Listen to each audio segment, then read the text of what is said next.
నమస్తే BTV 7 news కు స్వాగతం.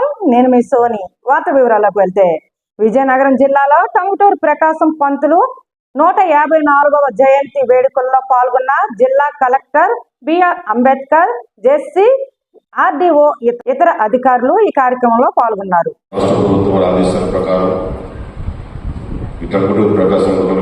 జయంతిని అధికారిక కార్యక్రమంగా నిర్వహించమని ఆదేశాలు ఇవ్వడం, దానికి అనుగుణంగా మనం ఈరోజు జిల్లా వ్యాప్తంగా అన్ని చోట్ల కూడా ఈ కార్యక్రమాన్ని మనం విస్తృతంగా చేపట్టడం జరుగుతుంది.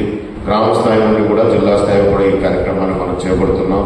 ఈ ప్రకాశం పంతులు గారి యొక్క గవర్నెన్స్ గురించి కానీ, ఆయన గొప్పదనం గురించి కానీ, ఆయన చేసిన పోరాటాల గురించి కానీ, ఇంతకుముందు గతంలో మాట్లాడిన న్యాయవాది గారు కానివ్వండి, జేసీ గారు కానివ్వండి, మీకు వివరంగా వివరించడం జరిగింది. అటువంటి మహానుభులను మనం స్మరించుకుంటాం. ఒక స్వతంత్ర సమరయోధుడిగా, ఆంధ్ర రాష్ట్ర మొట్టమొదటి ముఖ్యమంత్రిగా ఆయన మన రాష్ట్రానికి, మన దేశానికి సేవలను మనం గుర్తు చేసుకుంటాం. ఆ సేవలను కొనియాడడం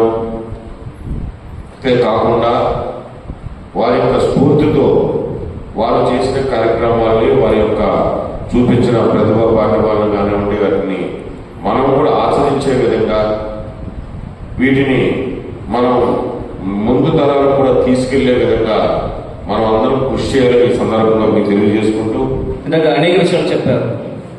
అందులో నాకు స్ట్రైక్ అయిన ఒక విషయం ఏంటంటే, మన సైమన్ కమిషన్ వచ్చినప్పుడు, బ్రిటిష్ కాలంలో సైమన్ కమిషన్ వచ్చినప్పుడు గోబ్యాక్ సైమన్ అనేవారు. మన వాళ్ళందరూ పోరాటం చేసేవారు. ఆల్మోస్ట్ ఎంటైర్ ఇండియా, ఎస్పెషల్లీ మెడ్రాస్లో గోబ్యాక్ సైమన్ అని ఎక్కువ పోరాటం చేసినప్పుడు బ్రిటిష్ వాళ్ళు వచ్చి ఫైరింగ్ చేయడానికి రెడీగా ఉన్నారు, ఓపెన్ చేసి రెడీ టు ఫైర్. సో అప్పుడు మన టంగుటూరి ప్రకాశం గారు ముందు ఉండి ఫైర్ చేయాలంటే నన్ను కొట్టండి ఫస్ట్, తర్వాత మిగతా వాళ్ళని షూట్ చేయండి అని చెప్పి ముందు ఉండి ఆ పోరాటాన్ని నడిపించి సక్సెస్ చేశారు. ఆ ఒక ఫియర్లెస్నెస్, ఆ లీడర్కి ఉన్న ఆ కరేజ్ ఇప్పుడు కూడా ఎవరికి లేదు. అప్పటి నుండి ఇప్పటి వరకు ఇండిపెండెన్స్ పోరాటంలో కూడా ఎక్కువ మన ప్రకాశం గారిది ఇన్వాల్వ్మెంట్ ఉంటుంది.